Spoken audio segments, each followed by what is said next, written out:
નમસ્કાર મિત્રો, સ્વાગત છે તમારું અમારી યુટ્યુબ ચેનલમાં। આજે આપણે વાત કરીએ રિન્યુએબલ એનર્જી પ્રોજેક્ટ જે ગુજરાતની અંદર 30 મેગાવોટનો પ્લાન્ટ સ્થાપવા જઈ રહ્યો છે અને એનું ઉદ્ઘાટન વડાપ્રધાન શ્રી નરેન્દ્રભાઈ મોદીએ દ્વારા કરી દેવામાં આવ્યું છે। તો એની ડિટેલ આપણે અહીંયા ચર્ચા કરીએ કે એની અંદર શું શું છે અને કયા કયા પ્રોજેક્ટનું એમણે ઉદ્ઘાટન કર્યું છે। તો આપણે જોઈએ ડિટેલમાં। કચ્છની અંદર બહુ જ મોટો વિસ્તાર જે બંજર જમીન પડી છે, બંજર જમીન, તો એ જમીનને કન્વર્ટ કરીને એનો સરસ અને સારો એવો ઉપયોગ કેવી રીતે કરી શકાય એ પ્રકારની વ્યવસ્થા અહીંયા કરવામાં આવી છે। લોકો એવું પણ કહેતા હતા કે આવી બંજર જમીનમાં કંઈ જ ના થાય અને સૂકો પ્રદેશ છે અહીંયા કશું જ ના થાય, તો એને સારાની અંદર કન્વર્ટ કરીને વડાપ્રધાનશ્રી દ્વારા અને આપણા મુખ્યમંત્રી શ્રી વિજયભાઈ રૂપાણી દ્વારા પણ સારી એવી વ્યવસ્થા કરીને એવા રણની અંદર પણ એવી વ્યવસ્થા કરી કે જેમાંથી આપણે વીજળી ઉત્પન્ન કરી શકાય અને લોકો માટે એ પહોંચાડી શકાય।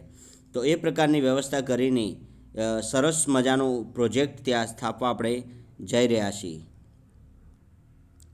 આજે પ્રોજેક્ટ સ્થાપ્યો 30,000 મેગાવોટનો પ્રોજેક્ટ છે અને એ પછી વડાપ્રધાને જે વાત કરી એની અંદર એમણે એ કીધું કે આજે દેશ પૂછી રહ્યો છે કે અનાજ અને દાળ ઉત્પન્ન કરવાવાળા નાના ખેડૂતો જે છે એ પાકને બજારમાં વેચવા જાય તો એમની આઝાદી હોવી જોઈએ કે નહીં, એમને રેટ મળવો જોઈએ કે નહીં, જે હાલમાં ખેડૂતો આંદોલન કરી રહ્યા છે તો એ પ્રકારે એમણે એ પ્રમાણે વાત કરી કે ખેડૂતને પોતે મન ચાહે એવો ભાવ મળવો જોઈએ, ના કે ફિક્સ જે વર્ષોથી એપીએમસીમાં જે ચાલી રહ્યા છે એ જ ભાવ મળવો જોઈએ।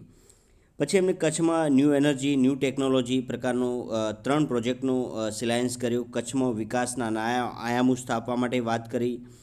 પશુપાલકોને જે એનો ખેડૂતોને પણ એનો લાભ મળશે, ખેડૂતોને ભ્રમિત કરનારા તત્વો ચેતી જાય એ પ્રકારની એમણે વાત કરી। રિન્યુએબલ એનર્જી જે 30 મેગાવોટ છે એ પ્રકારની એમણે વાત કરી, એનાથી લાખો લોકોને રોજગારી મળશે અને નલ સે જલ યોજનામાં ગુજરાત શ્રેષ્ઠ કામગીરી કરી રહી છે એ પણ એમણે વાત કરી।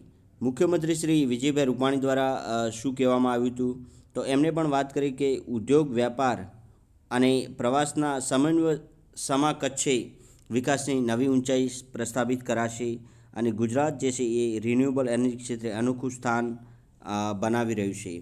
પીવાના પાણીની ઉપલબ્ધિમાં ગુજરાતે આગવું સ્થાન હાંસલ કરી લીધું છે।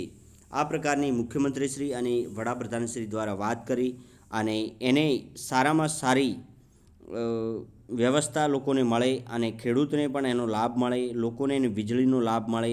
જે ડિસેલિનેશન પ્લાન્ટ જે વડાપ્રધાન દ્વારા જે ઉદ્ઘાટન કરવામાં આવ્યું, તો એની અંદર જે ખારા પાણીની જમીન છે, ખારું પાણી જ્યાં આગળ છે તો એને પીવા માટે જ પાણી સારું કેવી રીતે બનાવી શકાય ડિસેલિનેશન પ્લાન્ટ દ્વારા, તો જેનાથી જમીન પણ સુધરે અને લોકોને પીવાનું પાણી પણ મળે।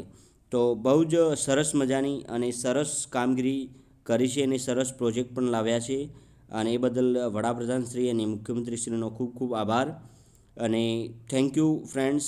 જો તમે વિડીયો જોઈ લીધો, ગમ્યો હોય તો લાઇક કરીને તમારા મિત્રો સુધી પણ એને શેર કરજો અને અમારી ચેનલને સબસ્ક્રાઈબ કરજો। આવનારા બીજા પણ વિડીયોઝ આવી રીતે તમને મળતા રહેશે। Thank you friends.